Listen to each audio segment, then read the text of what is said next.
கர்த்தருடைய நாமம் மகிமைப்படுவதாக.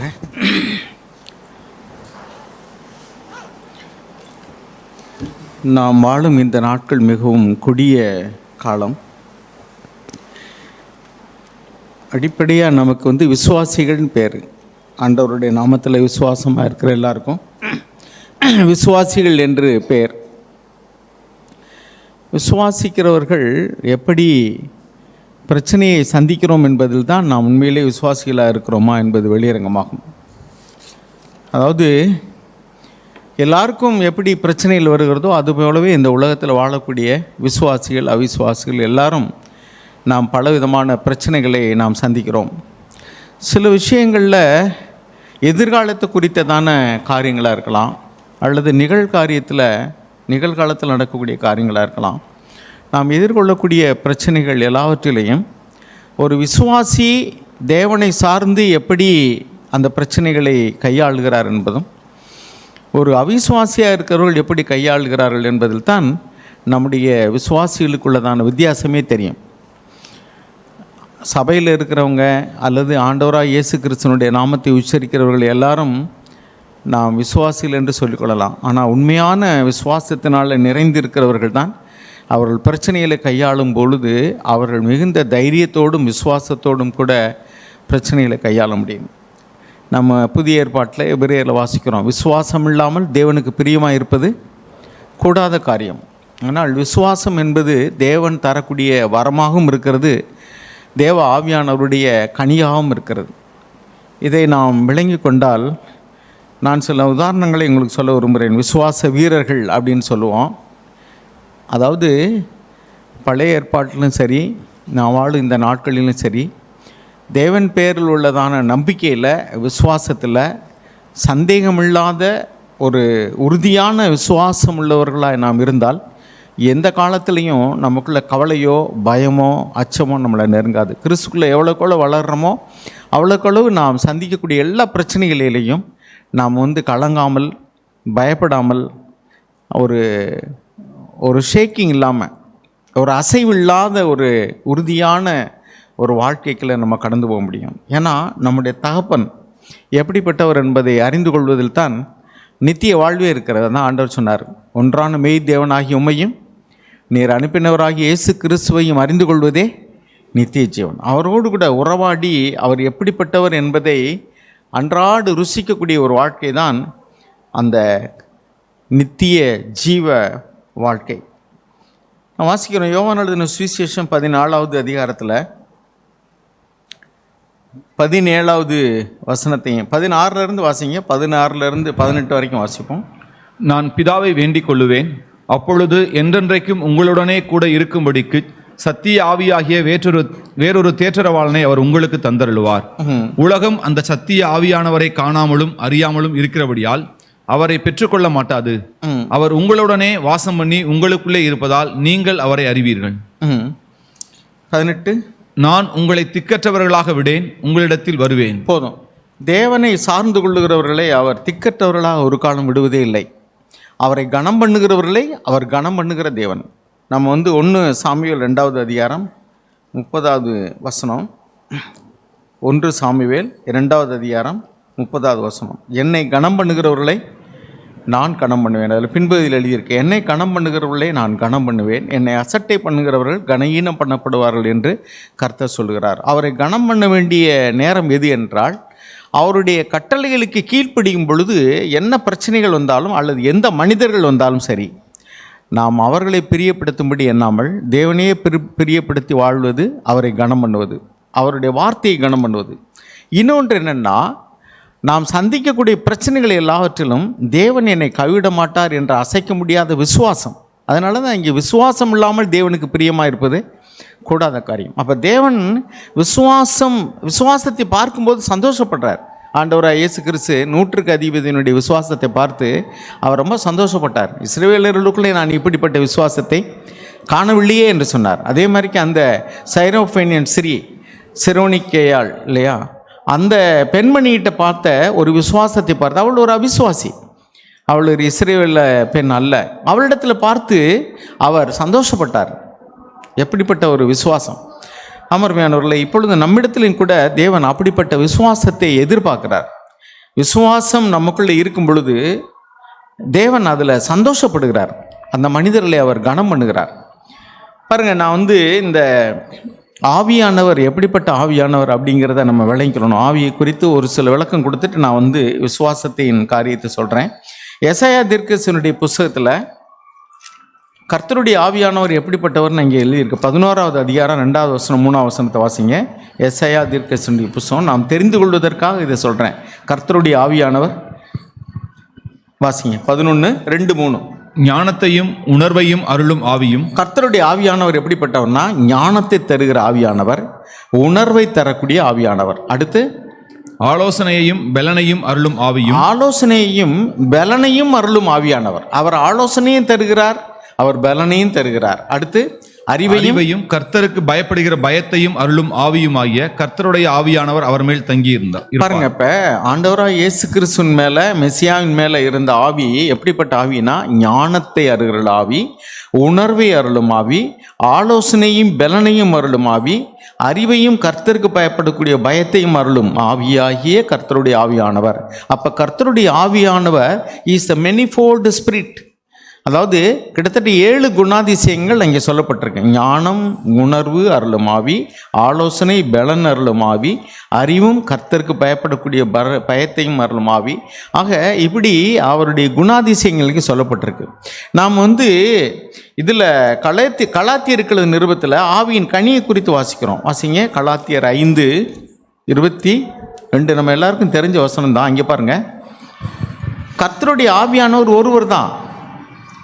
அவருடைய கனி அப்படின்னு வரும்போது பாருங்கள், அது ஒருமையில் சொல்லப்பட்டிருக்கிறத நம்ம கவனிக்கணும். நான் சமீபத்தில் ஜாக்னுடைய ஒரு செய்தியை கேட்கும்போது தான் இந்த வார்த்தையை நான் கவனித்தேன். 22வது வசனம் வாசிங்க. 22, 23. ஆவியின் கனியோ அன்பு, சந்தோஷம், சமாதானம், நீடிய பொறுமை, தயவு, நற்குணம், விசுவாசம், சாந்தம், இச்சையடக்கம். பாருங்க, இதில் எத்தனை குணாதிசயம் சொல்லப்பட்டிருக்கு? ஆவிக்குரிய வரங்கள் 9. ஆவியின் கனியோ. ஆனால் அந்த வார்த்தையை பாருங்க, ஆவியின் கனிகள்னு இல்லை, எப்படி எழுதியிருக்கு? ஆவியின் கனி. 9 காரியம் எழுதியிருக்கு. அன்பு, சந்தோஷம், சமாதானம், நீடிய பொறுமை, தயவு, நற்குணம், விசுவாசம், சாந்தம், இச்சையடக்கம். ஆனால் பன்மையில் எழுதப்படாமல் அந்த வார்த்தை எப்படி எழுதியிருக்கு? ஆவியின் கனி. இப்போ நம்ம எசாயா 11:2 வாச்சோமே, 7 விதமான காரியங்களை தேவன் தருகிறார் எழுதியிருக்கு. ஆனால் கர்த்தருடைய ஆவியானவரோ ஒருவர் தான். கர்த்தருடைய ஆவியானவர் அப்படின்னு ஒருமையில் எழுதியிருக்கு. ஆனால் வரங்கள்னு வரும்போது பாருங்கள், 1 கொரிந்தியர் 12ஆம் அதிகாரத்தில் 4வது வசனத்திலிருந்து வாசிங்க. வரங்களில் வித்தியாசங்கள் உண்டு, ஆவியானவர் ஒருவரே. வரங்களில் வித்தியாசம் எழுதியிருக்கு. வரம்னு சொல்லலை. கனின்னு வரும்போது கனின்னு ஒரு வார்த்தையில் தான் எழுதியிருக்கு, கனிகள்னு சொல்லப்படலை. அதே மாதிரி ஆவியானவருடைய அந்த ஞானம், பெலன், இதெல்லாம் அருளும் ஆவின்னு ஒரே ஆவி தான் சொல்லியிருக்கு, கர்த்தருடைய ஆவியானவர், அவ்வளோதான். ஆனால் வரங்கள்னு வரும்போது மட்டும் பாருங்கள், 4வது வசனம் என்ன எழுதியிருக்கு? வரங்களில் வித்தியாசங்கள் உண்டு, ஆவியானவர் ஒருவரே. And there are varieties of ministries. 5வது வசனம். ஊழியங்களிலேயும் வித்தியாசங்கள் உண்டு, கர்த்தர் ஒருவரே. 6வது வசனம். கிரியைகளிலேயும் வித்தியாசங்கள் உண்டு, எல்லாருக்குள்ளும் எல்லாவற்றையும் நடப்பிக்கிற தேவன் ஒருவரே. 8வது வசனம். எப்படியெனில் ஒருவனுக்கு ஆவியினாலே ஞானத்தை போதிக்கும் வசனமும். பாருங்க, அங்கே பார்த்தோம், ஆண்டவர்கிட்ட இருக்கக்கூடிய ஆவியானவர்கிட்ட 7 விதமான குணாதிசயங்கள் எழுதியிருக்கு. ஆனால் இங்கே என்ன எழுதியிருக்கு? ஒருவனுக்கு அந்த ஆவியினாலே ஞானம், அப்புறம் இன்னொன்று வேறொருவனுக்கு அந்த ஆவியினாலேயே அறிவை உணர்த்தும் வசனமும், வேறொருவனுக்கு அந்த ஆவியினாலேயே விசுவாசமும், வேறொருவனுக்கு அந்த ஆவியினாலேயே குணமாக்கும் வரங்களும். போதும். இப்படி நிறைய 9 வரங்கள் இங்கே சொல்லப்பட்டிருக்கு. சரி, இப்போ நான் சொல்ல என்னன்னா, கர்த்தருடைய ஆவியானவருடைய ஞானமும், கர்த்தருடைய ஆவியானவருடைய பலமும், கர்த்தர் தரக்கூடிய அந்த ஆவியானவருடைய அந்த கனியாகிய விசுவாசம், வரமாகிய விசுவாசம் இல்லைன்னா இந்த கடைசி காலத்தில் நாம் எதிர்கொள்ளக்கூடியதான பிரச்சனைகளில் நாம் சோர்ந்து போய்விட முடியும், அல்லது பலகீனப்பட்டு சாத்தானுக்கு அல்லது அவனுடைய தந்திரங்களுக்கு இரையாக்கி விட முடியும். பாருங்கள், நிறைய பிரச்சனைகளை நம்ம ஒவ்வொரு நாளும் சந்திக்கிறோம். நான் அதில் தான் இப்போ 2 பேரை நான் உங்களுக்கு விசுவாசத்தில் எப்படி அவர்கள் பிரச்சனையை எதிர்கொண்டார்கள், மனிதர்களை எதிர்கொண்டார்கள் என்பதை நான் உங்களுக்கு காட்ட விரும்புகிறேன். நமக்கு எல்லாருக்கும் தெரிஞ்ச ஒரு காரியம்தான். தானியேலுடைய புஸ்தகத்தில் நம்ம பார்த்தோம்னா, தானியேல் அநேகம் பேருக்கு ஒரு சவால் நிறைந்த ஒரு மனிதனாகவே இருக்கிறார். அவரை விசுவாச வீரன் என்று சொல்லலாம். ஏனென்றால் பாருங்களேன், இந்த தானியேலுடைய புஸ்தகத்தை பார்த்தீங்கன்னா, தானியேலும் அவனுடைய நண்பர்களாகிய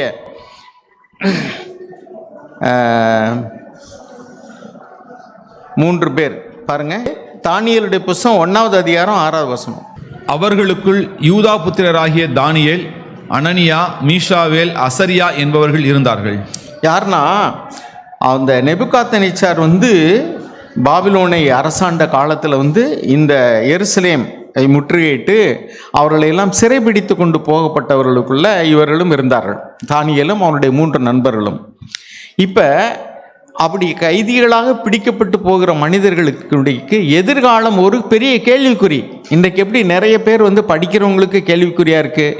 என் எதிர்காலம் என்ன ஆகும், எனக்கு வேலை கிடைக்குமா, எனக்கு எதிர்காலத்துக்கு நான் என்ன செய்வேன், அல்லது இப்படி பல பேர் திருமணம், வேலை, எதிர்காலத்துக்குரியதான வரவு செலவு எல்லா காரியங்கள்லையும் அநேக பேருடைய எண்ணங்களில் ஒரு கேள்விக்குறி இருக்குது, என்ன ஆகுமோன்னு. இந்த இளைஞர்களுடைய மனதிலையும் அப்படிப்பட்ட எண்ணங்கள் தான் இருந்திருக்கும். ஏன்னா கைதிகளாக பிடிச்சிட்டு போகிற அந்த எதிரி நாட்டில் சிறைப்பட்டு போகும் பொழுது அவர்களுக்கு என்ன நடக்குன்னே அவங்களுக்கு தெரியாது. பெரிய big question mark before them. அவர்களுக்கு முன்னாடி என் எதிர்கால வாழ்க்கை எப்படி இருக்கும், என்னுடைய நாளையத்தினே என்ன நடக்கும், என் எதிர்காலம் எப்படி ஆகும். அந்த சிறைப்பட்டு எல்லாம் சொத்து சுகம் வீடு வாசல் எல்லாத்தையும் விட்டுட்டு கைதியாக பிடிச்சிட்டு போகும்போது அந்த ராஜா அவர்களை என்ன செய்வானோ, இவர்கள் உயிர் வாழ முடியுமா, அவருடைய எதிர்காலம் எப்படி இருக்கும், கேள்விக்குறி தான். ஆனாலும் அந்த நாட்டில் போன உடனே தேவன் என்ன செய்தார்னா, இந்த 4 பேருக்கும் தயவு கிடைத்து பண்ணி ராஜா தன்னுடைய அரண்மனையில் தனக்கு சேவகம் பண்ணுவதற்கு அழகும் திறமையும் வாய்ந்த மனிதர்களை தெரிந்து கொள்ளும்படி சொன்னான். அவனுடைய வேலைக்காரர்கள் அந்த தெரிவு கொண்டதில் இந்த 4 பேர் வந்துட்டாங்க. இப்போ அடுத்து பாருங்க, இப்படி கைதியாக போய் அவனுடைய அரண்மனையில் இருக்கக்கூடியவங்களில் அந்த 4 பேரை தெரிந்து கொண்டு இன்னும் நிறைய பேர் தெரிந்து கொள்கிறாங்க. அவங்களுக்கு நல்ல சாப்பாடு, ராஜா கட்டளையிட்டபடி நல்ல சாப்பாடு, அவர்களுக்கு ட்ரைனிங் கொடுக்குறாங்க, கல்வி எல்லாம் கொடுக்குறாங்க. கொடுத்து அதில் அவங்கள சோதித்து பார்த்து ராஜா பார்த்து அவங்களுக்குள்ள அந்த இன்டர்வியூ செலக்ட் பண்ணுற மாதிரி சில பேரை சில வேலைகளுக்கு அவங்களே நியமனம் பண்ணி யூஸ் பண்ணிக்கிடுவான். இதுதான் நடக்கும். இப்பொழுது அந்த பிரதானியின் மூலமாக ராஜா இன்னென்ன மாதிரி தான் இவங்களுக்கு உணவு கொடுக்கணும், இன்னென்ன மாதிரிலாம் பயிற்சி கொடுக்கணும்னு சொல்கிறான். இப்போ இந்த தானியேலுடைய இருதயத்தில் பாருங்கள், எதிரி நாட்டில் கைதியாக போன இடத்துல, சிறைப்பிடிக்கப்பட்டு போன இடத்துல ராஜா கொடுக்கக்கூடியதான ஒரு உணவு, அந்த விஷயத்தில் கூட அவன் காம்ப்ரமைஸ் பண்ணிக்கிறதுக்கு, ஒத்த வேஷம் தரிக்கிறதுக்கு அவன் தயாராகவே இல்லை. இன்றைக்கும் பார்த்தீங்கன்னா நிறைய பேர் நம்ம we are yielding to pressures. ஆண்கள் பெண்கள் எதிர்பாலியர் மூலமாக வரக்கூடியதான பால் இச்சையின் அழுத்தங்களுக்கு அவர்கள் அடிமணிந்து விடுகிறார்கள். உறவினர்கள் மூலமாக வரக்கூடிய நிர்பந்தங்களுக்கு. நேற்று ஒரு இளைஞர் வெளியூர்லேருந்து எனக்கு ஃபோன் பண்ணார். எங்கள் அப்பா அம்மா ரட்சிக்கப்படலை, நான் தான் ரட்சிக்கப்பட்டிருக்கேன், இப்போ எனக்கு கல்யாணம் பண்ணணும்னு சொல்கிறாங்க. அவங்க இஷ்டப்படி போனால் அவங்க அவிசுவாசியத்தை என்னை கல்யாணம் பண்ணி வைப்பாங்க. அவங்க கிறிஸ்தவர்கள் அல்ல, அப்படியே கிறிஸ்தவர்கள்னாலும் சும்மா பேர் கிறிஸ்தவர்கள் தான் இன்றைக்கி நிறைய பேருக்கு. அப்போ நான் என்ன செய்கிறது அப்படின்னு சொல்லி கேட்டார். அருமையானவர்களே, இந்த மாதிரியான கேள்விகள் நமக்கு நிறைய பேருக்கு வருது. என்னுடைய அப்பா அம்மா அவிசுவாசிகளாக இருக்கிறாங்க, அல்லது ஒவ்வொருவருக்கும் ஒரு விதமான பிரச்சனைகள். இப்போ பிள்ளைகளை வளர்க்குற உள்ள பிரச்சனை, எதிர்காலத்துக்குரியதான பிரச்சனை, திருமண காரியங்களில் பிரச்சனை, படிப்பில் வேலையில் பிரச்சனை, இப்படிலாம் நம்ம உலகத்தில் பல பிரச்சனைகளை சந்திக்கும்போது நாம் என்ன செய்கிறது, எப்படி செய்கிறது அப்படின்னு நம்ம யோசிக்கும் பொழுது விசுவாசம் உள்ளவங்கள் என்ன மாதிரி போகிறோம், விசுவாசம் இல்லாதவங்கள் என்ன மாதிரி போகிறோம். இதுதான் நான் சொல்கிறேன். விசுவாசம் நமக்குள்ளே இருக்கா இல்லையாங்கிறதுக்கு சோதனை வரும்பொழுது தான் தெரியும். நம்ம ஃபேஸ் பண்ணக்கூடியதான பிரச்சனைகளை எப்படி நம்ம சந்திக்கிறோம். தேவனை சார்ந்து விசுவாசத்தோடு சந்திக்கிறோமா, அல்லது விசுவாசம் இல்லாமல் உலகத்தாரோடு கூட சேர்ந்து ஒத்த விஷயம் தரித்து அங்கங்கே கொஞ்சம் அப்படி இணங்கி போயிடுமா, இதை தான் நம்ம யோசிக்கணும். பாருங்க, இந்த தாவீது என்ன பண்ணார், இந்த தானியேல் என்ன பண்ணார்னா 8வது வசனம் வாசிங்க. தானியேல் ராஜாவின் போஜனத்தினாலும் அவர் பானம் பண்ணும் திராட்சரசத்தினாலும் தன்னை தீட்டுப்படுத்தலாகாதென்று தன் இருதயத்தில் தீர்மானம் பண்ணிக்கொண்டு தன்னை தீட்டுப்படுத்தாதபடி பிரதானிகளின் தலைவனிடத்தில் வேண்டிக் கொண்டான். அப்ப இவனுக்குள்ள ஒரு விசுவாசம் இருக்கு பாருங்க. அந்த யூதர்களுக்குன்னு ஒரு சாப்பாட்டு உணவு பழக்க வழக்கங்கள்லாம் கட்டளையிடப்பட்டிருக்கு. நம்ம பழைய ஏற்பாட்டில் வாசிக்கிறோம், இதெல்லாம் சாப்பிடக்கூடாது, விரி குழம்பு உள்ளதை அசை போட்டுறதான் சாப்பிடணும் அப்படின்லாம் சில இருக்குது. அது மாதிரிக்கே கடல் வாழ் உயிரினங்களையும் சரி, தரைவாழ் உயிரினங்களையும் சரி, இதைத்தான் சாப்பிடணும், இதை சாப்பிடக்கூடாது அப்படின்னு. இவன் என்ன கேட்குறான்னா, எனக்கு மரக்கறி கொடுங்க அப்படிங்கிறான். ஆக அவன் என்ன சொல்கிறான், எனக்கு வந்து மதுபானம் வேண்டாம், எனக்கு வந்து இறைச்சி உணவுகள் வேண்டாம் அப்படின்னு அவங்களுடைய உணவுகள்னால் தன்னை தீட்டிப்படுத்தி கொள்ள அவங்க விரும்பவே இல்லை. So he was firm, he would not defile himself. தன்னை உணவனால் தீட்டுப்படுத்தி கொள்ளாதபடிக்கு அவன் ஒரு உறுதியான தீர்மானம் எடுத்தான். இப்போ நம்ம யோசிச்சு பாருங்கள், நம்ம இளைஞர்களுக்கு மாத்திரம் இல்லை, தேவனுடைய ஊழியத்தை செய்யக்கூடிய மனிதர்களுக்கும் இது ஒரு சவால். அப்புறம் ஜாக் வந்து எல்டர்ஸ் மீட்டிங்லாம் சொல்லுவாங்க, அவன் சாப்பிட்டான் செத்தான்னு நம்மளை பற்றி சொல்லப்படக்கூடாது, அதனால் உணவு பழக்கங்களில் நீங்கள் கண்ட்ரோலாக இருக்கணும், ஸ்வீட்டில் ரொம்ப சாப்பிடாதீங்க, பேக்கரி ஐட்டம்லாம் ரொம்ப சாப்பிடாதீங்க, எங்களை போல் நீங்கள் இத்தனை வயசு வரைக்கும் நல்லா இருக்கணும்னு சொன்னால் உணவு பழக்கத்தில் நீங்கள் கேர்ஃபுல்லாக இருங்க அப்படின்னு சொல்லி உலகப்பிரகாரமான காரியத்துலேயும் பிரதர் நிறையா ப்ராக்டிக்கலாக அட்வைஸ் கொடுப்பாங்க. இப்போ பாருங்கள், இன்றைக்கி உலக பிரகாரமாக எடுத்துக்கிட்டாலும் சரி, ஆவிக்குரிய வாழ்க்கையில் உள்ள சகோதரர்கிட்டையும் சரி, இந்த உணவுன்னு வரும்போது நிறைய பேர் வந்து அள்ளி நல்ல சுவையான உணவு கிடைக்குது, அல்லது மட்டன் சிக்கன் அது இதுன்னு அள்ளி திணிக்கிறவங்கள தான் இருக்கிறாங்க. அதே மாதிரி ஸ்வீட்டில் கண்ட்ரோல் இல்லாதவங்க, சுகர் இருக்குன்னு சொன்னால் கூட ஸ்வீட் சாப்பிட்றவங்களுக்கு வாய் நிற்காது. அந்த நேரம் தான் அவங்களுக்கு விசுவாசம் வரும். என்னன்னாக்கா அதெல்லாம் கர்த்தர் பார்த்துக்கிடுவார். இது வந்து இச்சையினால் வரக்கூடியதான ஒரு காம்ப்ரமைஸ் தானே ஒழிய மற்றபடிக்கு வந்து வேற ஒன்றும் இல்லை. அதனால் நம்ம அப்படி இருக்கக்கூடாது. பந்தயத்தில் ஓடுகிற யாவரும் எல்லாவற்றையும் குறித்து இச்சை அடக்கமாக இருப்பார்கள். அதே மாதிரி தான் இது ஒரு பந்தயம் மாதிரி தான், நாம் வந்து இச்சை அடக்கமாக இருக்கணும். இந்த வாலிபன் வந்து ஒரு இச்சை அடக்கத்தோடு கூட, நான் வந்து ஒரு யூதன், எனக்கு நீ நியமிக்கப்பட்டதான உணவு பழக்கங்களை தவிர நான் சாப்பிட மாட்டேன் அப்படின்னு நேரடியாக சொல்லலை. அதுக்கு மேலே என்ன சொல்லிட்டாரு, அவர் என்வி சாப்பிடக்கூடாதுலாம் கிடையாது, அவருக்கு சில குறிப்பிட்ட ஐட்டங்களை தான் சாப்பிடக்கூடாது. ஆனால் இவரை மொத்தத்தில் எனக்கு மரக்கறி கொடுங்க போதுங்கிறாரு. அதுக்கடுத்து அந்த பிரதானி வந்து பயப்படுறாரு, ஐயோ ராஜாவுடைய கட்டளைக்கு மீறி உங்களுக்கு கொடுத்து உங்களை பார்க்கும்போது முகங்கள் சோர்ந்து போயிருந்தா என் தலை போயிருமியா அப்படின்னு சொல்லிட்டு அவர் சொல்கிறார். அப்போ சொல்கிறாரு, கொஞ்ச நாளைக்கு அதை கொடுத்து என்னை டெஸ்ட் பண்ணி பாருங்கள், நான் எப்படி இருக்கேன்னு பாருங்கள் அப்படின்னு சொல்லும்போது, தேவன் வந்து அவன் பக்கத்தில் இருக்கிறாருங்க. இதுதான் நான் சொல்ல வரேன். என்னென்னா, இஃப் யூ ஹானர் காட், நம்மளை வந்து நம்ம நம்பி நின்றோம்னா நம்ம நிற்க முடியாது. ஆனால் தேவனை சார்ந்து இருக்கும்போது தேவன் வந்து நம்முடைய விசுவாசத்தை கனம் பண்ணுறார். நம்ம தேவனை நம்பி விசுவாசமாக ஒன்று பேசும்போது தேவன் சந்தோஷப்படுறார். How he is faithful.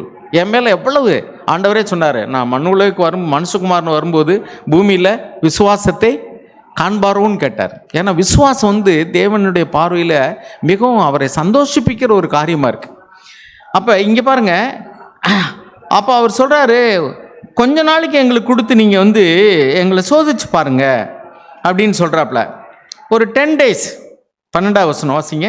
10 நாள் வரைக்கும் உமது அடியாரை சோதித்து பாரும், எங்களுக்கு புசிக்க பருப்பு முதலான மரக்கறிகளையும் குடிக்க தண்ணீரையும் கொடுத்து எங்கள் முகங்களையும் ராஜபோஜனத்தில் புசிக்கிற வாலிபடை முகங்களையும் ஒத்துப்பாரும், பின்பு நீர் காண்கிறபடி உமது அடியாருக்கு செய்யும் என்றான். சரி, இது எப்படி தெரியும்? நான் மரக்கறி சாப்பிட்டா, மட்டன் சாப்பிட்டேன், சிக்கன் சாப்பிட்றத விட, எண்ணி சாப்பிட்றத விட என்னை சோதிச்சு பாருங்க, மதுபானம் சாப்பிட்றத விட என்னை சோதிச்சு பாருங்கன்னு எப்படி தைரியமாக சொல்கிறாரு? தேவனத்தாருன்னு தான் சொல்கிறாரு.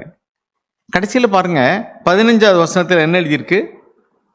10 நாள் சென்ற பின்பு ராஜபோஜனத்தை புசித்த எல்லா வாலிபரை பார்க்கிலும் அவர்கள் முகம் களையுள்ளதாயும் சரீரம் புஷ்டியுள்ளதாயும் காணப்பட்டது. இது எப்படி? இது தேவனாலே ஆகுது. ஒரு பக்கம் இவங்க தேவனை கனம் பண்ணுறாங்க, தேவன் ஒரு பக்கம் அவங்கள கனம் பண்ணுறார். அடுத்து பாருங்க 17ஆம் வசனம். இந்த 4 வாலிபருக்கும் தேவன் சகல எழுத்திலும் ஞானத்திலும் அறிவையும் சாமர்த்தியத்தையும் கொடுத்தார். தானியேலை சகல தரிசனங்களையும் சொப்பனங்களையும் அறியத்தக்க அறிவுள்ளவனாக்கினார். என்னத்தை தேவன் கொடுக்குறாரு? Intelligence, knowledge, intelligence in every branch of literature and wisdom. அப்போ நான் சொன்னேன், கர்த்தருடைய ஆவியானவர்கிட்ட தான் இருக்குது. அதாவது ஞானத்தையும் புத்தியும் அறியக்கூடிய ஆவி யாருடைய ஆவி? கர்த்தருடைய ஆவி. அப்போ தேவன் வந்து இவர்களுக்கு ஞானத்தையும் புத்தியையும் அறிவையும் அருளக்கூடிய ஆவியை அவர்களுக்கு தந்தபடினால அவர்கள் இப்பொழுது மிகுந்த புத்திமான்களாக இருந்தார்கள். ஸோ ராஜா அவங்கள சோதிச்சு பார்க்கும்போது 19ஆம் வசனம் வாசிங்க. ராஜா அவர்களோட பேசினான். அவர்கள் எல்லாருக்குள்ளும் தானியேல், அனனியா, மீஷாவேல், அசரியா என்பவர்களைப் போல வேறு ஒருவரும் காணப்படவில்லை. போதும். அதுக்கடுத்து என்ன நடக்குன்னா, அந்த தானியேலுடைய வாழ்க்கையில் உள்ள சொல்கிறேன். இந்த நேபுகாத்நேச்சார் வந்து ஒரு கனவு கண்டார். கனவு கண்டு கலங்கி போய், இந்த கனவுக்கு யாரெல்லாம் பதில் சொல்ல முடியுமோ வாங்க அப்படின்னு கூப்பிட்றாரு. யாரெல்லாம் கூப்பிட்றாருனாக்கும் மாயவித்தைக்காரர்கள், ஞானிகள், அவங்க தேசத்தில் உள்ளதான மனிதர் எல்லாரையும் கன்ஜூரர்ஸ்னு கூட போட்டிருக்கு. அப்படின்னு என்ன அர்த்தம்னாக்கும் தந்திரத்தினால மந்திரவாதிகளை போல காட்டிக் கொள்கிறவர்கள். அப்படி இவர்கள் மந்திரவாதிகள், ஞானிகள் எல்லாரையும் கூப்பிட்றாங்க. அப்போ அப்படி நீங்கள் கூப்பிட்ட ராஜா என்ன சொல்கிறான்னா, நீ கனவையும் சொல்லணும், அதுக்கு அர்த்தத்தையும் சொல்லணுங்கிறான். அவன் கேட்குறாங்க, எங்கேயாவது இது இப்படி சாத்தியமா? நீ கண்ட கனவை நான் எப்படியா சொல்ல முடியும்? கனவை சொல்லு, நாங்கள் அர்த்தத்தை சொல்கிறோங்கிறாங்க. அவன் சொல்கிறான், நீ சும்மா இங்கே மாதிரி ஏமாத்தாத. நான் சொன்ன கனவை நீ சொல்ல முடியலன்னா நீ சொல்கிற அர்த்தம் சரி, நான் எப்படி உணர முடியும்? நீ கனவையும் சொல்லணும், அர்த்தம் சொல்லாட்டி எல்லா பயிலையும் இங்கே வந்து கொண்டுருவேன் அப்படின்னு சொல்கிறான். சொல்கிற உடனே இது எல்லாருக்கும் போகும்போது எல்லாரும் அப்படியே கலங்கி போயிருக்கிறாங்க. என்ன இது, எந்த ராஜாவும் இதுவரை இப்படி கேட்டதே கிடையாது. நான் கண்ட கனவை நீ சொல்கிறான்னா எப்படி சொல்ல முடியும் அப்படின்னு சொல்லிட்டு சொல்கிறாங்க. அப்போ சொல்லும்போது தான் தானியேலுக்கும் இந்த காரியங்கள் தெரிய வரும் பொழுது தானியேல் என்ன செஞ்சாருன்னு பாருங்கள். அவனுக்குள்ள ஞானத்தை பாருங்கள். 2வது அதிகாரம் 16வது வசனம். ஃபர்ஸ்ட் என்ன செய்கிறார் பாருங்க. தானியேல் ராஜாவினிடத்தில் போய் சொப்பனத்தின் அர்த்தத்தை ராஜாவுக்கு காண்பிக்கும்படி தனக்கு தவணை கொடுக்க விண்ணப்பம் பண்ணினான். பார்த்தீங்களா, அவனுக்கு எனக்கு கொஞ்சம் டைம் கொடுங்க. ஃபஸ்ட்டு என்ன வாங்குறான்? இதுதான் ஞானம்ங்கிறது. ஃபஸ்ட்டு போய் என்ன கேட்குறானாக்கா, கொஞ்சம் டைம் கொடுங்க அப்படின்னு கேட்குறான். ஸோ ராஜா வந்து அவனுக்கு டைம் கொடுத்துட்டாரு. அதுக்கடுத்து என்ன செய்யறான்னு பாருங்க, 17வது வசனம். பின்பு தானியேல் தன் வீட்டுக்கு போய் தானும் தன் தோழரும் பாபிலோனின் மற்ற ஞானிகளோட கூட அழியாதபடிக்கு இந்த மறைபொருளை குறித்து பரலோகத்தின் தேவனை நோக்கி இரக்கம் கேட்கிறதற்காக அனனியா, மீஷாவேல், அசரியா எனும் தன்னுடைய தோழருக்கு இந்த காரியத்தை அறிவித்தான். பின்பு ராக்காலத்தில் தரிசனத்திலே தானியேலுக்கு மறைபொருள் வெளிப்படுத்தப்பட்டது. போதும். இப்போ பாருங்க, இதில் நம்ம வந்து விசுவாசிகளாகி நமக்கு வந்து இந்த வார்த்தைகள் ஒரு ஆலோசனையாக எழுதப்பட்டிருக்கு. என்னென்னா, நம்ம ஏதாவது ஒரு பிரச்சனையை சந்திக்கும் போது நாம் தனியாக அதை சந்திக்கக்கூடியதான ஒரு தைரியமோ விசுவாசமோ இல்லைன்னா, நம்ம கூட உள்ள விசுவாசத்தில் இருக்கக்கூடிய சகோதரர்களோடு கூட அல்லது சகோதரிகளோடு கூட நம்ம பிரச்சனையை சொல்லி நம்ம சேர்ந்து ஜெபிக்கக்கூடிய பழக்கம் நமக்கு வரணும். நாம் வந்து சபையில் தனியாக இல்லை. ஆனால் இன்றைக்கி நிறைய பேர் சபைக்கு வர்றாங்க, ஆனால் சபையில் தனியாக தான் இருக்காங்க. அவங்களுக்கு எந்த ஐக்கியமே யாரு கூடயும் கிடையாது.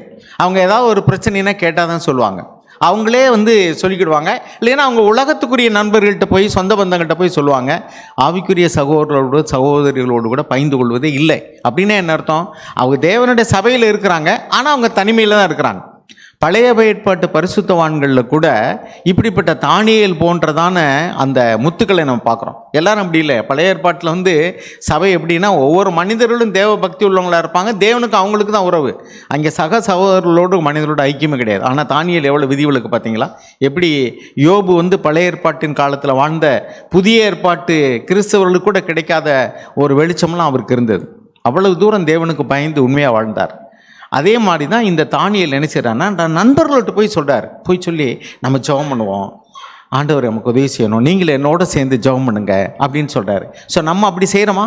அருமையானவர்களே, இதெல்லாம் நம்ம கற்றுக்கொள்ள முடியுதான். நம்ம வந்து ஏதாவது ஒரு பிரச்சனை வரும்போது நம்ம ஆவிக்குரிய சகோதரர்களோடு சகோதரிகள் கூட நம்முடைய பாரத்தை பகிர்ந்து கொண்டு, தயவுசெய்து எனக்காக ஜெபம் பண்ணுங்க. ஆண்டவரை இயேசு கிறிஸ்து கூட தன்னுடைய சீஷர்களை அழைத்து கொண்டு போய், நீங்கள் என்னோடு கூட வெளித்திருந்து ஜெபம் பண்ணுங்கன்னாரு. அவருக்காக இல்லை, அவர்களுக்காக. ஆனால் அவங்க தூங்கிட்டாங்க. ஆக இவர்கள் இப்படி தன்னுடைய நண்பர்களை அவர்களோடு கூட சேர்த்து கொண்டு இந்த பிரச்சனையை சந்திப்பதற்கு ஒருமனப்பட்டு அவர்கள் ஜெபிக்கிறார்கள். அதன் பின்பு நமக்கு தெரியும், தேவன் வந்து அவருக்கு அந்த கனவையும் அதுக்குள்ள அர்த்தத்தையும் தேவன் வெளிப்படுத்துகிறார். கடைசியில் அப்போ அந்த கனவையும் அர்த்தத்தையும் சொல்லும் பொழுது அந்த ராஜா ரொம்ப சந்தோஷப்பட்டு அவனை வந்து உயர்த்துறார். இதுக்கு முன்னாடி என்னன்னா, 24வது வசனங்களை போய் பாருங்களேன். 24வது வசனம். பின்பு தானியேல் பாபிலோனின் ஞானிகளை அழிக்க ராஜா கட்டளையிட்ட ஆரியோகினிடத்தில் போய், பாபிலோனின் ஞானிகளை அழிக்காதையும் என்னை ராஜாவின் முன்பாக அழைத்து கொண்டு போம், ராஜாவுக்கு அர்த்தத்தை தெரிவிப்பேன் என்று சொன்னான். போதும். பார்த்தீங்களா? இப்போ அவன் டயத்தை கேட்டான், நண்பர்களோடு கூட சேர்ந்தான், ஜபித்தான், தேவன் அதை வெளிப்படுத்தினார். போய் இப்போ தன்னை மாத்திரமல்ல, தன்னுடைய நண்பர்களையும் அவரோடு கூட பல மனிதர்களையும் ஞானிகளையும் அவன் காப்பாற்றி விட்டான். அப்போ தேவன் அவனுக்கு தந்ததான ஒரு ஞானம், அந்த பலன். அதுக்கடுத்து பாருங்கள், இன்னொரு கனவை காண்றார் அவர். அது பின்னாடி நம்ம வாசிக்கிறோம். அதாவது அந்த இதுக்கிடையில் இன்னொரு சம்பவம் நடக்குது. என்னென்னா, தானியேலை வந்து தேவன் அந்த நேபுகாத் நேச்சார் வந்து ஒரு நல்ல பதவிகளில் அமர்த்தி அவரை உட்கார வைக்கிறார். இப்பொழுது அவன் என்ன செய்கிறான் பாருங்களேன். 49வது வசனம் வாசிங்க. தானியேல் வந்து 48 பார்த்தீங்கன்னா, இந்த கிங் ப்ரொமோட் டானியேல் அண்ட் வாசிங்க 48. பின்பு ராஜா தானியேலை பெரியவனாக்கி அவனுக்கு அநேகம் சிறந்த வெகுமதிகளை கொடுத்து அவனை பாபிலோன் மாகாணம் முழுதுக்கும் அதிபதியாகவும் பாபிலோனில் உள்ள சகல ஞானிகளின் மேலும் பிரதான அதிகாரியாகவும் நியமித்தான். போதும் பாருங்க, அவன் நியமித்தான். இப்பொழுது அவன் சரி, அவனுக்கு கிரெடிட் கிடைச்சிருச்சுன்னு போகல, அவன் செய்கிற காரியத்தை பாருங்களேன். எப்படி பிரச்சனைகள் வரும்பொழுது தன் நண்பர்களோடு கூட பகிர்ந்து ஜெபம் பண்ணானோ அதே மாதிரிக்க அவனுக்கு உயர்வு வரும்பொழுது என்ன செய்யறான் பாருங்க. 49ஆம் வசனம். தானியேல் ராஜாவை வேண்டிக் கொண்டதின் பேரில் அவன் சாத்ராக்கையும் மேஷாக்கையும் ஆபேத்நேகோவையும் பாபிலோன் மாகாணத்து காரியங்களை விசாரிக்கும்படி வைத்தான். தானியேலோ வென்றால் ராஜாவின் கொழு மண்டபத்தில் இருந்தான். போதும். இப்ப பாருங்க, தன்னுடைய நண்பர்களுக்காகவும் அவன் விண்ணப்பம் பண்ணி அவர்களுக்கும் அவனுக்கு கிடைக்கக்கூடியதான அந்த உயர்வில் அவர்களையும் சேர்ந்து அழைத்து கொண்டு போகிறான்.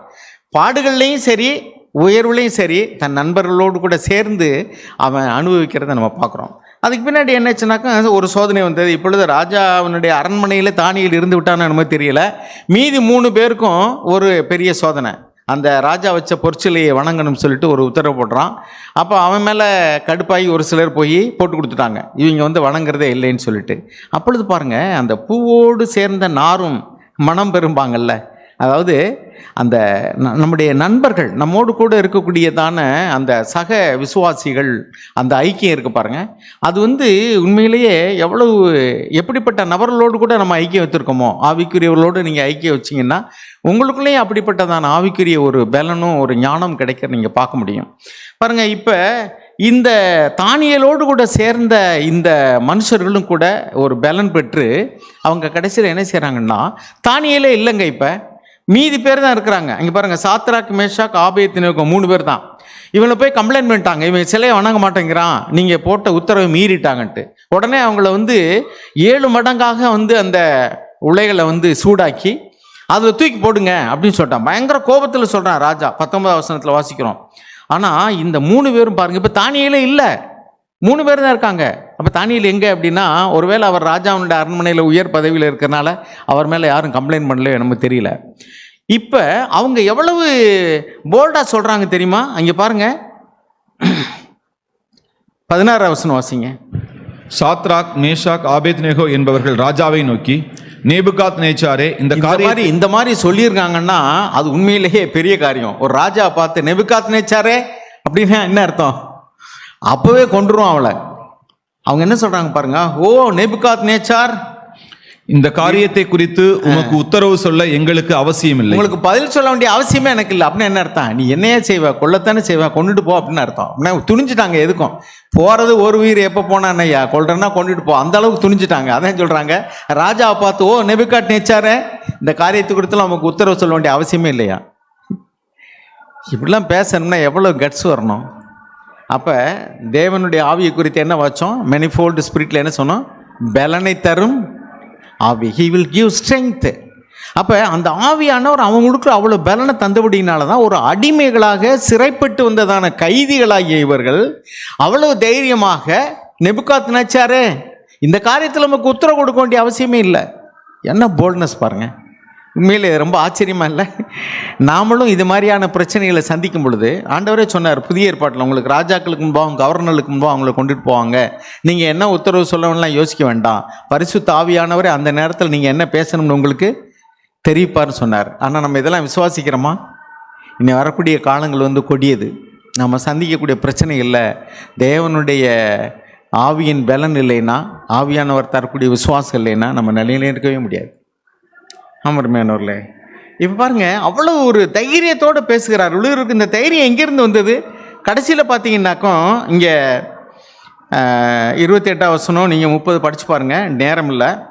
அந்த இதில் அவங்க 3 பேரும் வெளியே வந்துட்டாங்க, அக்கினி அவர்களை சேதப்படுத்தவே இல்லை. அப்பொழுது ராஜா என்ன பண்ண, அவங்க விசுவாசத்தோடு இருந்தாங்க. இப்பொழுது ராஜா 30ஆம் வசனம் பாருங்கள், கடும் கோபத்தோடு கூட 19ஆம் வசனத்தில் வாசிக்கிறோம், கடும் கோபத்தோடு கூட தூக்கி போடுங்கடா நெருப்புலைன்னா. ஆனால் நெருப்பு அவர்களை சேதப்படுத்தலைன்னு பார்த்தோன்னே தேவன் அவர்களை கணம் பண்ணுறாரு அந்த விசுவாசத்தை. God honours those who honour him. பாருங்கள் 30ஆம் வசனம் என்ன எழுதியிருப்பாருங்க. பின்பு ராஜா சாத்ராக் மேஷாக் ஆபேத்நேகோ என்பவர்களை பாபிலோன் தேசத்திலே உயர்த்தினான். பார்த்தீங்களா? கடும் கோபம் கொண்டான், நெருப்புல தூக்கி போட்டான், கர்த்தர் அவனை கனம் பண்ணார். என்னாச்சு? இப்போ அவர்களை உயர்த்தினான்னு எழுதியிருக்கு. உயர்த்தினான், அவ்வளோ கனம் பண்ணான்.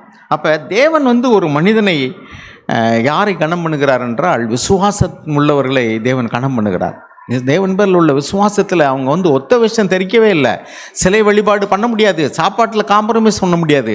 எவ்வளோ தூரம் பாருங்கள், அவங்களுக்கு வந்து உயிரே போகக்கூடிய சூழ்நிலை வந்தாலும் சரி அச்சம் இல்லாமல் நிற்கிறாங்கன்னா இது கர்த்தருடைய ஆவியானவர் பலன் இல்லாமல் நிற்கவே முடியாது. அநேக பரிசுத்தவான்கள் வந்து அவர்களுக்கு வந்ததான பிரச்சனைகளை எல்லாம் இரத்த சாட்சிகளாக மறித்திருக்காங்கன்னா தேவனுடைய அந்த பலன், ஆவியின் பலன் இல்லாமல் முடியவே முடியாது. அதுக்கடுத்து பாருங்கள், அதுக்கு பின்னாடி நீங்கள் தொடுத்து படித்து பார்த்தீங்கன்னாக்கோ மறுபடியும் ஒரு கனவு காண்கிறார் நேபுகாத்நேச்சர். அந்த கனவுக்கு வந்து சொப்பனத்துக்கு பதில் சொல்கிறாங்க. அப்போ இதே தானியேல் தான் போய் சொல்கிறார்.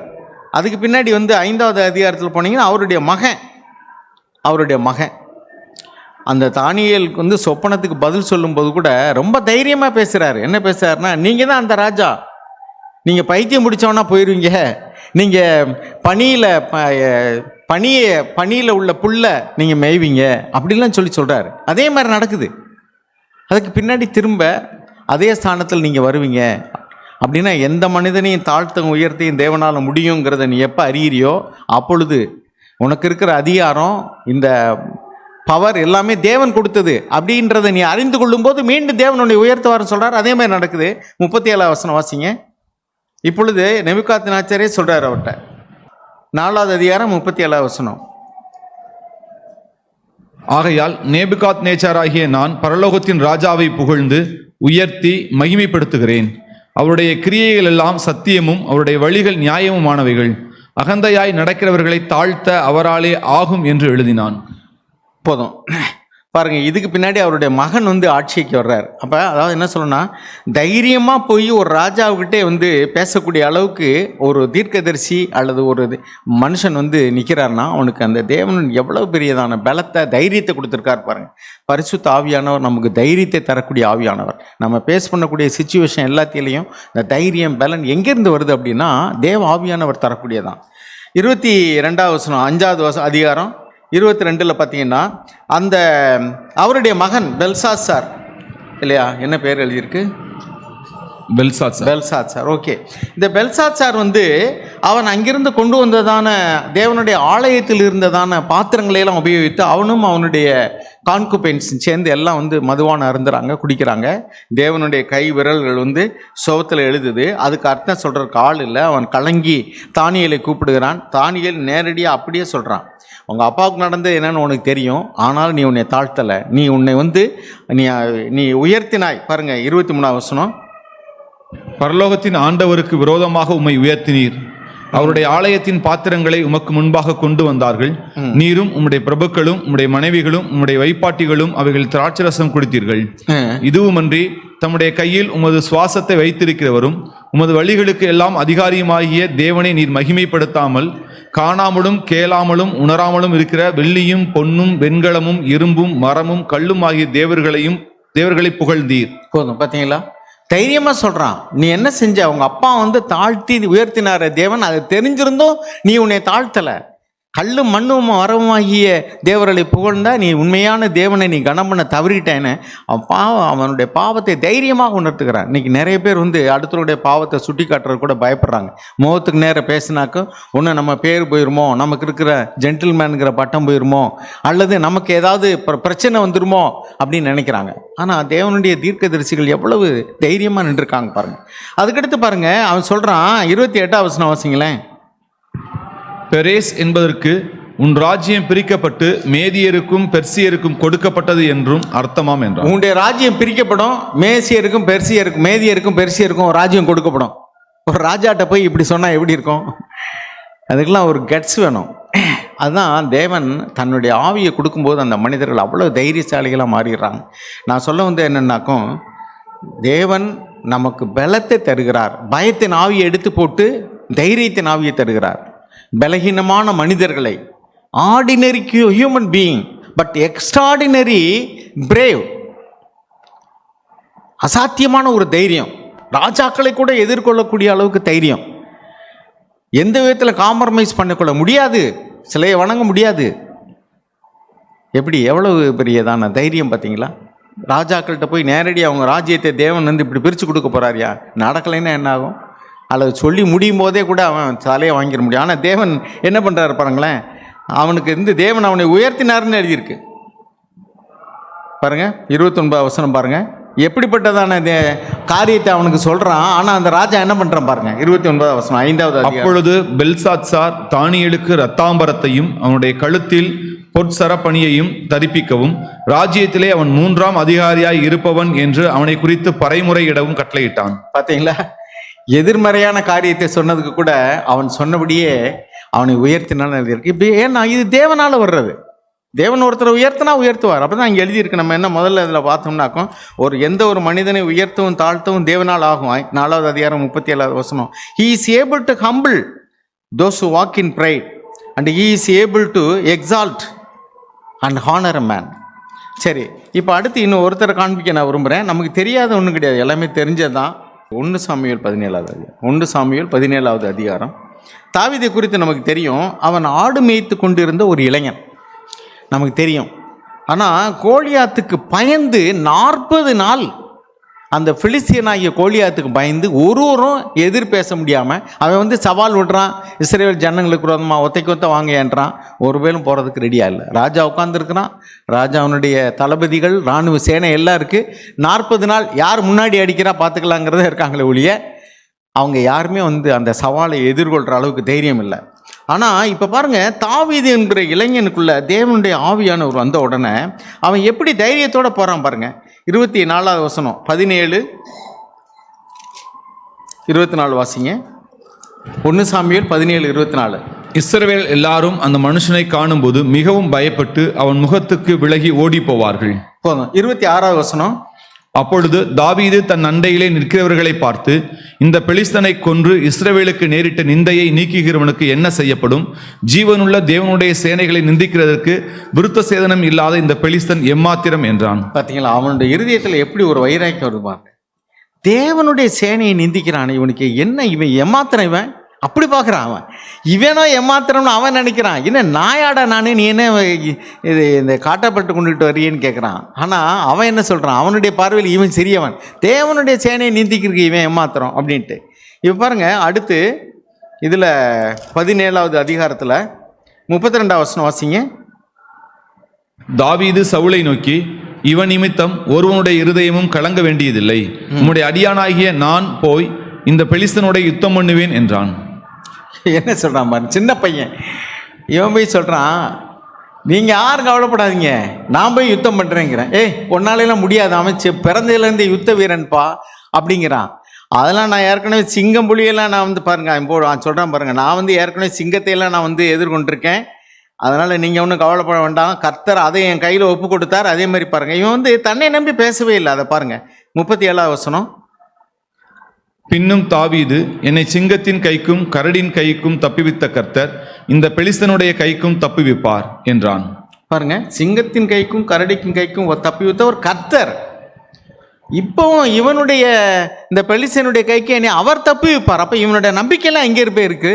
அவனுடைய பலத்தின் மேலே இல்லை, அவனுடைய திறமையின் மேலே இல்லை, கர்த்தர் பேரில் இருக்கு.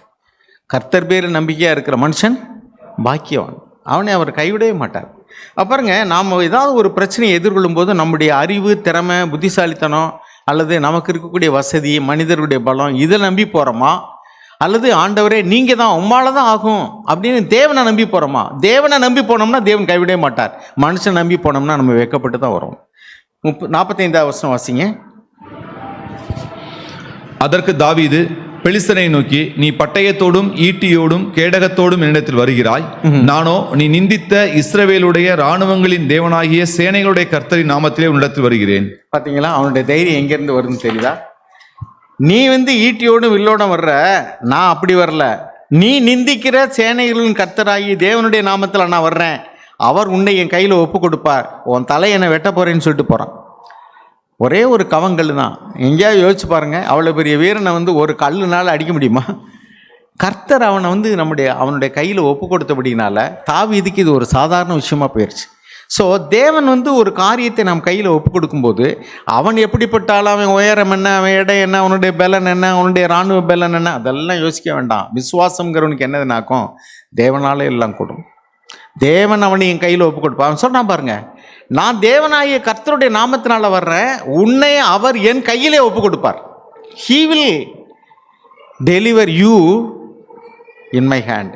நான் உன் தலையை வெட்டி போடுவேன். அவனுடைய வாளை எடுத்து அவன் தலையை வெட்டுறான். அருமையானவர்களே, இதெல்லாம் நமக்கு எதுக்காக எழுதியிருக்கு அப்படின்னா, விசுவாசத்தில் அவர்கள் உறுதியாக நின்று அவர்கள் யுத்தங்களை ஜெயித்தார்கள், ராஜ்யங்களை கவிழ்த்து போட்டார்கள், ராஜாக்களை எதிர்கொண்டார்கள், எங்கேயும் காம்ப்ரமைஸ் பண்ணாமல் தைரியமாக நின்றாங்க.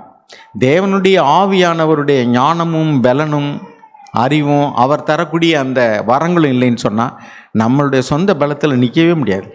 அதனால் இந்த கடைசி காலத்தில் வாழக்கூடிய நாம் அன்றாடம் சந்திக்கக்கூடியதான பிரச்சனைகள், எதிர்காலத்துக்குரியதான அச்சமோ, மனிதர்கள் மூலமாக வரக்கூடிய மிரட்டல்களோ, அல்லது இனம் புரியாத கேள்விகளோ எதுவாக இருந்தாலும் சரி, எல்லாவற்றுக்கும் தேவனாகிய கர்த்தர் போதுமானவர். விசுவாசம் இல்லாமல் தேவனுக்கு பிரியமாக இருக்க முடியாது. விசுவாசத்தினால தான் தேவனை நம்ம இருதயத்தை மகிழ்ச்சியுற செய்ய முடியும். விசுவாசத்தை பார்க்கும்போது இப்படிப்பட்ட விசுவாசத்தை நான் இஸ்ரவேலையும் பார்க்கலையே, நான் ஆண்டவர் ரொம்ப மெச்சிக்கொள்றதை பார்க்குறோம். எனவே விசுவாசிக்கிறவனுக்கு எல்லாம் கூடும். விசுவாசம் இல்லாமல் தேவனுக்கு பிரியமாக இருப்பது கூடாத காரியம். நம்ம எவ்வளவு பெரியதான காரியத்தை கேட்டாலும் சரி, தேவன் பேரில் இருக்கக்கூடியதான விசுவாசமும் தேவ ஆவியானவர் தரக்கூடிய பலனும் நமக்கு இல்லைன்னு சொன்னால் நம்ம சந்திக்கக்கூடிய பிரச்சனைகளெல்லாம் நம்ம துவண்டு போயிடுவோம் அல்லது தோற்று போயிடுவோம். ஆனால் தேவன் நம்ம நடத்துகிறார் என்ற விசுவாசம் மாத்திரம் நமக்கு இருந்துச்சுன்னா, அது வெற்றியோ தோல்வியோ எதுவாக இருந்தாலும் சரி, நாம் அந்த கிரெடிட்டை தேவனுக்கு கொடுப்போம். ஆண்டவரே, இது உம்மால தான் ஆச்சு, நமக்கு ஜெயம் கிடைத்தாலும் ஆண்டவரே நீங்கள் தான் தந்தீங்க, உங்களுக்கு நன்றி ஆண்டவரே. அதே மாதிரிக்கே நமக்கு ஒருவேளை நமக்கு தோல்வியில் வந்தாலும் சரி, ஆண்டவரே இது எனக்கு நீங்கள் தான் அனுமதிக்கிறீங்க, either to make me or break me, என்னை உடைத்து என்னை உருவாக்குறதுக்கோ ஏதோ ஒரு காரியத்துக்கு நீங்கள் எனக்கு இதை அனுமதிக்கிறீங்க. ஒன்று நம்மளை உருவாக்குறதுக்காக இருக்கலாம், நம்ம விசுவாசத்தை கட்டி எழுப்புறதுக்கு.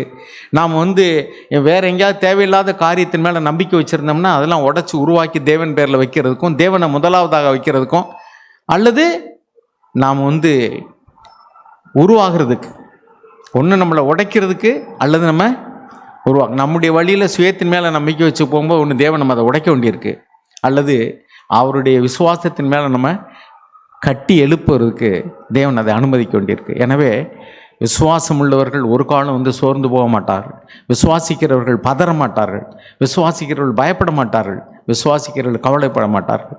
விசுவாசம் தேவனுடைய ஆவியினாலே வரும். தேவனுடைய ஆவியினால் வரக்கூடிய வரங்கள்லேயும் விசுவாசம் இருக்குது, கனியிலையும் விசுவாசம் இருக்குது. நான் சொன்னேன் கனிகள் அல்ல, கனி.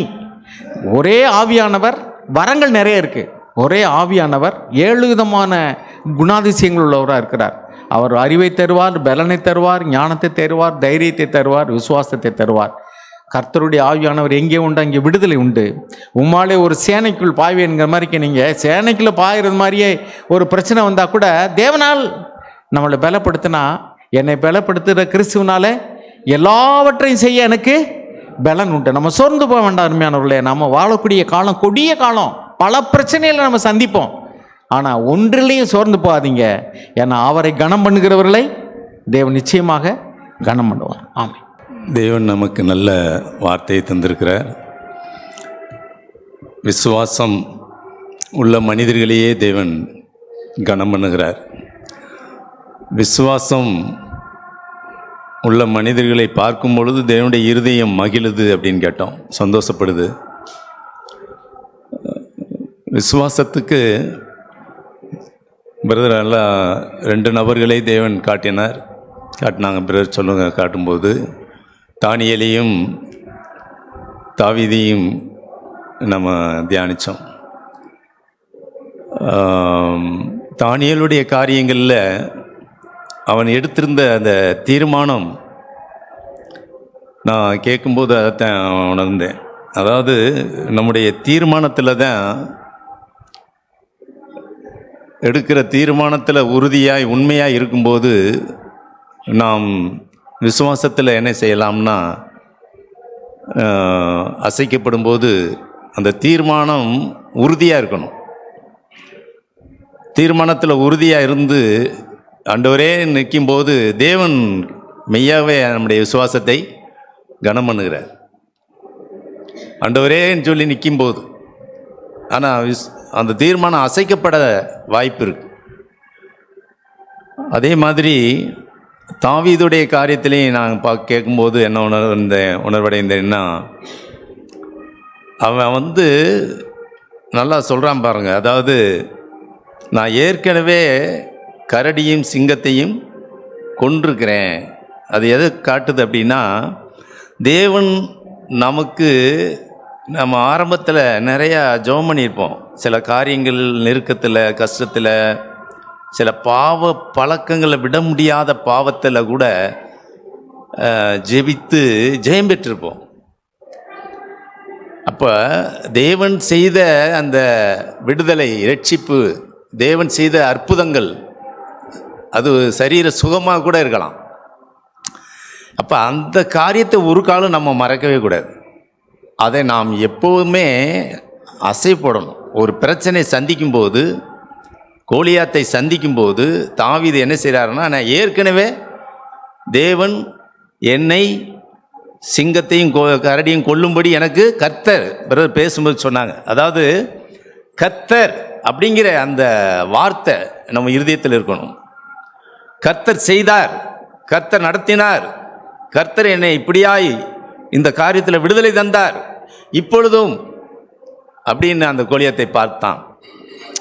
இப்போ விசுவாசம் நமக்கு எப்போ வருது அப்படின்னா, பழைய காரியங்களை நாம் நினைக்கும் போது, பழைய தேவன் செய்த அற்புதங்கள், அவர் செய்த நன்மைகள், நாம் விசுவாசமாக ஏறெடுத்த ஜெபங்களுக்கு பதில் தந்திருக்கிறார். அப்போ அதை நாம் மறக்கக்கூடாது. நம்ம என்ன நினைக்கிறோம், என்ன செய்கிறோம்னா, முன்னாடி இருக்கிறது கோலியாத்து தான் நம்ம கண்ணுக்கு பெருசாக தெரியுது. அதனால் நம்முடைய விசுவாசம் புஷ்ஷுன்னு போயிடும். நம்முடைய விசுவாசம் நான் என்ன செய்யுது, எனக்கு மட்டும் இப்படி நடக்குது, எனக்கு மட்டும் நடக்குது அப்படின்னு. அப்போ தேவனுடைய இருதயம் எவ்வளவு யோசிச்சு பாருங்கள், எப்படி மகிழும். அந்த நேரத்தில் ஆண்டோடைய இருதயம் எவ்வளவோ செஞ்சுருக்கிறேன் இவனுக்கு, எவ்வளவோ அற்புதங்கள், அது எல்லாம் மறந்துட்டு இந்த கோலியாத்து இவனுக்கு கண்ணுக்கு பெருசாக தெரியுதே. பிரியமானவர்களே, நாம் விசுவாசத்தில் வளரணும், பெருகணும்னா பழசை மறக்கக்கூடாது. தேவன் நமக்கு நடத்தி வந்த பாதைகளை கூடாது. எத்தனையோ கண்ணீரின் பள்ளத்தாக்கு, மரண நீரின் பள்ளத்தாக்கு, அழுகையின் பள்ளத்தாக்கு நம்ம கடந்து வந்திருக்கலாம். அதிலெல்லாம் தேவன் என்னை நடத்தின தேவன் இந்த காரியத்திலே எனக்கு நடத்த வல்லவராக இருக்கிறார். என்னுடைய இருதயத்தில் எனக்கு பிரச்சனைகள் நான் எதிர்கொள்ளும் போது என்னுடைய இருதயத்தில் வரக்கூடிய ஒரு வார்த்தை என்னென்னா, உலகத்தில் இருக்கிறவனிலும் எனக்குள்ளே இருக்கிற கர்த்தர் பெரியவர். அவ்வளோதான், முடிஞ்சு. எனக்கு ரொம்ப விடுதலை ஆயிடுவேன். இந்த பிரச்சனை, இந்த சம்பவம், இந்த காரியங்கள், இந்த குழப்பங்கள் எதுவாக இருக்கட்டும், இது எல்லாமே என் ஆண்டோருக்கு முன்னாடி எப்படி இருக்குது அப்படின்னா, அது ஒரு தலைமுடி மாதிரி தாங்க. அது ஒரு முடி, அது உதிர்றது மாதிரி தான். அற்பமான ஒரு காரியம். அது பெருசாகவே தேவனுடைய பார்வையில் கிடையாது. சாத்தான் என்ன செய்கிறான்னா, பிரச்சனையை கோலியாத்து போல பெருசாக காட்டி இயேசுவை, ஆண்டவரை புஷ்குன்னு ஆக்கி விட்டுப்பான் நம்மளை. இது பிசாசானவன். பிரச்சனையே தியானிக்க விடுவான். பிரச்சனையே பாரு பாரு பாரு பாரு பாரு பாரு. அவரை நோக்கி பார்த்துட்டோம்னா முடிஞ்சுங்க. ஆண்டவரை நோக்கி, கர்த்தாவே, என் ஆண்டவரே, நீர் இருக்கிறீர், நீர் இருக்கிறீர். நான் அடிக்கடி சொல்லுவேன், அவர் இருக்காரா இல்லையா அப்படின்னு கேட்பேன். இருக்காரா இல்லையா? இருக்கிறார். மரித்தேன், சதா காலமும் இருக்கிறார், உயிரோடு இருக்கிறார். உயிர்த்தெழுந்த ஆண்டவர் உயிரோடு இருக்கிறார். ஆகையினால இந்த சம்பவங்கள், காரியங்களை பார்க்கும்போது அவருக்கு ஏதோ அது என்னப்பா செய்கிறது, நீனே பார்த்துக்கப்பான்றது மாதிரி, என்னமோ ஒதுங்கிறது மாதிரியும், நம்ம அப்படியே ஆமாம் நான் என்ன செய்கிறது, நான் தான் கடந்து போகணும், வேறு வழியே இல்லை, எனக்கு யார் இருக்கிறா அப்படின்னு நம்ம புலம்புறது மாதிரி, இப்படித்தான் நம்ம நிலைமை இருக்குது. அவர் இருக்கிறார், அவர் இருக்கிறார், அவர் பார்த்துக்கொள்வார். உலகத்தில் இருக்கிறவனிலும் எனக்குள்ளே இருக்கிற கர்த்தர் பெரியவர், அவர் பெரியவர். அப்படி யோசிச்சுட்டோம்னா இது எல்லாமே புஷ்ஷுன்னு போயிடுதுங்க. அவரை பெரியவராக பார்க்க முடியல. ஏசாயாவில் ஒரு வசனம் வாசிக்கிறோம், நான் பாட்டு கூட அடிக்கடி பாடுவோம். எனக்கு ரொம்ப பிடித்தமான ஒரு பாடல் அது. உயரமும் உன்னதமான சிங்காசனத்தில் வீற்றிருக்கிற கர்த்தர், சேனைகளின் கர்த்தர், பரிசுத்தர். அதாவது உயரமும் உன்னதமான சிங்காசனத்தில் வீற்றிருக்கிற தேவன் நம்முடைய கண்கள் காணணுங்க. எல்லாமே இந்த பூமியில் எப்படி இருக்குன்னா, அவர் கீழே எல்லாமே ஒரு குப்பையாக இருக்குது. அது எல்லாமே ஒரு அற்பத்தனம், அது எல்லாமே ஒன்றுமில்லை. எல்லாம் ஒரு நம்ம கண்ணுக்கு பெருசாக தெரியுது, அவர் கண்ணுக்கு அது எல்லாமே ஒரு தலைமுடி, ஒரு தலைமுடி கீழே விழுறது மாதிரி தான் பார்க்குறாரு. உன் தலையிலிருந்து ஒரு முடி விழுந்தாலும் என்னுடைய அனுமதி இல்லாமல் விழுகிறதில்லை. அது இல்லை, அற்பத்தனமாக பார்க்குறாரு. ஆனால் நமக்கு அது என்னடா அது, என்ன செய்ய போகிறோம், ஏது செய்ய போகிறோம். தானியேல் நீ தலையை வாங்குவேன்னு ராஜாவுக்கு போட்ட கட்டளை குறித்து அவர் யோசிக்கவே இல்லை. நீ உன்னை விட அவர் பெரியவர், தலையை வாங்குறவனை விட தலையை உண்டு பண்ணினவர், என்னை உண்டாக்கின கர்த்தர் பெரியவர். அப்படி தான் பார்த்தார். அந்த சாத்ராக் மேசாக் ஆபேத்நேகோ அவர் சவால் விட்டு தில்லா பேசினாங்கன்னு சொன்னால், நாங்கள் ஆராதிக்கிற தேவன் பெரியவர், அவர் எங்களை தப்பி வைப்பாரப்பா. அப்படியே போனாலும் போயிட்டு தப்பி வைக்காமல் போனாலும் பரவாயில்ல, நாங்கள் அவருக்காகவே எல்லாம்.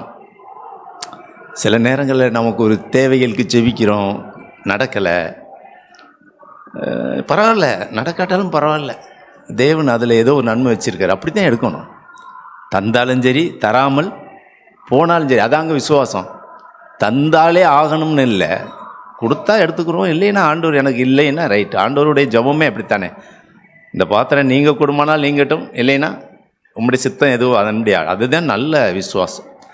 ஆண்டவரை போய் நம்ம கட்டளை போடுறதோ அதை அவரை மிரட்டுறது மாதிரி எனக்கு செஞ்சே ஆகணும் அப்படிலாம் ஆண்டவர்கிட்ட நம்ம கேட்கலாம். நம்மகிட்ட இளைப்பாறுதலோடு சொல்லிவிட்டு அவருடைய அதிகாரம், அவருடைய ஆளுகை காத்திருக்கணும். அவர் ஏற்ற காலத்தில் செய்வார், உள்ளது தள்ளி கொண்டு போவார், இல்லைன்னா அது நமக்கு இல்லைன்னு கூட ஆக்குவார். அதை பற்றி நம்ம கவலை வேறொரு பாதையை காட்டுவார். ஒன்று அடைபடுதுன்னா இன்னொன்று காட்டுவார், இன்னொன்று ஒரு பாதையில் நமக்கு ஒரு சித்தத்தில் அவர் நடத்துவார்.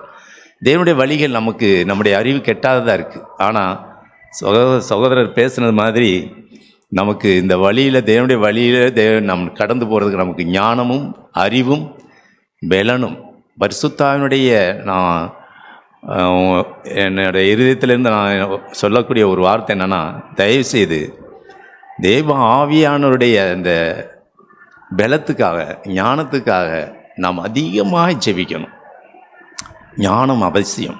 ஞானம் இல்லைன்னா இந்த வருங்காலங்களில் நாம் கடந்து போகிறதுக்கு, பிரச்சனைகளை சந்திக்கிறதுக்கு தேவ ஞானம் இல்லைன்னா ஒன்றுமே செய்ய முடியாது. ஆண்டவரே ஒரு நாளும் உம்முடைய ஞானத்தினால் நிரப்பும், உம்முடைய ஆவியினால் என்னை நிரப்பும். பரிசுத்த ஆவியை வாஞ்சிக்கணும்.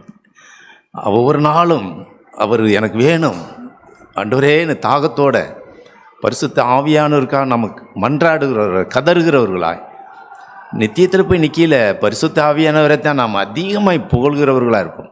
ஓ ஆவியானவரே, நீங்கள் இல்லைன்னா நான் இந்த இடத்துக்கு வந்திருக்க மாட்டேன்.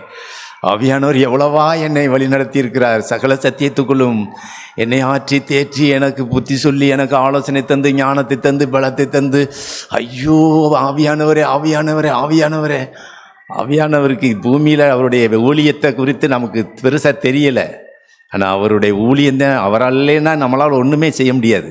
அவர் சொன்னார், ஆண்டவர் இயேசு சொன்னார், நான் போவது நல்லதப்பா, அவர் வந்தாத்தான் உங்களை சகல சத்தியத்துக்கு நடத்த முடியும். அந்த ஆவியானவர் வரட்டும், அவரை தாகத்தோடு கேளுங்க, அவர் தான் என்ன இடத்துல உள்ளதை உங்களுக்கு போதிப்பார், அவர் தான் சொல்லிகிட்டே இருப்பார். நீ பார்த்தீங்கன்னா யோவானில் அவரை பாருங்க அவர் தான்வார்.